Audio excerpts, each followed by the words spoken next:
শিক্ষক পদত্যাগের নামে সারা দেশে যা হচ্ছে, যে প্রক্রিয়ায় হচ্ছে সেটা সমর্থনযোগ্য নয়। যারা বিভিন্ন উদ্দেশ্যে অন্যায় প্রক্রিয়ায় এসব করছে তাদের বিরুদ্ধে আইনগত ব্যবস্থা নেওয়া উচিত, এমন মন্তব্য করেছেন বৈষম্য বিরোধী ছাত্র আন্দোলনের সমন্বয়ক সার্জিস আলম।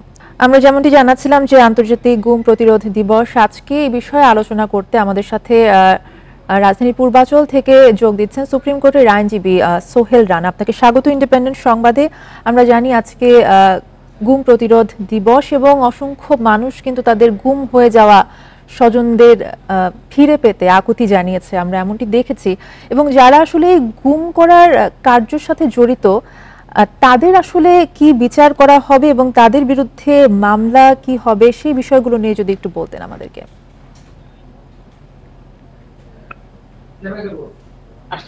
ধন্যবাদ আমাকে আপনাদের সঙ্গে সম্পৃক্ত করার জন্য। আসলে আমি গত লাস্ট উইকে আমি একটা রিপ্রেজেন্টেশন জমা দিয়েছি মন্ত্রণালয়, এবং সেটার মধ্যে প্রথম দুটো যেটা আমার বিশেষ করে ছিল যে স্বাধীন একটি কমিশন করা, আলহামদুলিল্লাহ সেটা হয়েছে। এবং আমাদের যে আইসিপিইডি মানে আন্তর্জাতিক স্বাক্ষর সনদে যে স্বাক্ষর হয়েছে, হ্যাঁ এটাও একটা সফলতা। হ্যাঁ, international convention for the protection of all person from enforced disappearance, এটা এই সনদের সম্পৃক্ততা থাকার কারণে এখন যে কোনো সরকার যে কাউকে গুম করলে অবশ্যই ইন্টারন্যাশনালি ভাবে বা আন্তর্জাতিক ভাবে এরকম প্রশ্নের সম্মুখীন হতে হবে। এটা আমাদের সফলতা। তবে আমরা চাই যে অবশ্যই যেন এর বিধানটা খুব দ্রুততর করা হয়।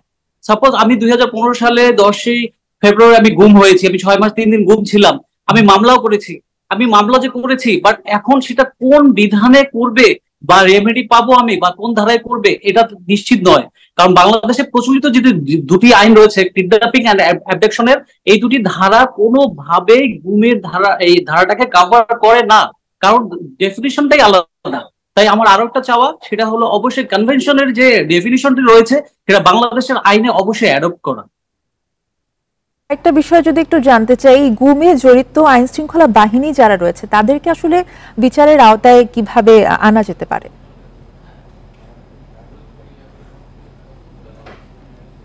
হ্যাঁ দেখেন, যখন আপনার এটা বিধান তৈরি হবে, যদি বিধান তৈরি হয় তখন এটার চেইন অফ কমান্ডস এবং চেক অফ ব্যালেন্স তৈরি হবে।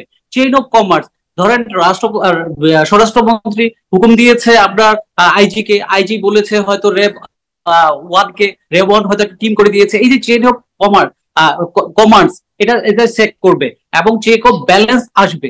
যখনই একটা বিধান থাকবে তখন যে কেউ একটা অপরাধ করতে দ্বিধাবোধ করবে, কারণ রাষ্ট্র গুম এমন একটি অপরাধ, এমন একটি ক্রাইম। কারণ রাষ্ট্র গুম করে রাষ্ট্র তো স্বীকারই করছে না যে আমি ক্রাইমটা করেছি তাদের ভাষায়, সেখানে শাস্তি দেওয়াটা তো কোনোভাবে পসিবল না। যদি বিধান থাকে তখন আমরা সেই বিধানে আমরা শাস্তি দিতে পারবো। সেক্ষেত্রে এই বর্তমান যে সরকার রয়েছে, এই সরকারের কাছে আসলে আপনারা আইনজীবী হিসেবে আপনাদের দাবিটা কি? এই সরকারের কাছে আমাদের যেগুলো দাবি ছিল এর মধ্যে দুটো পূরণ হয়েছে এবং খুব দ্রুতভাবে পূরণ হয়েছে। কারণ দেখুন, ওরা এই গভর্নমেন্ট আপনার যেটি 10 দিন বা 20 দিনে যেটি করলো সেটা কিন্তু কোনোভাবেই 16 বছরে কিন্তু গত সরকার করতে পারে নাই।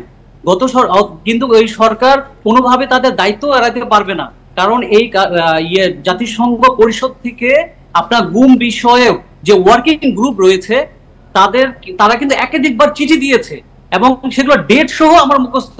4 মার্চ।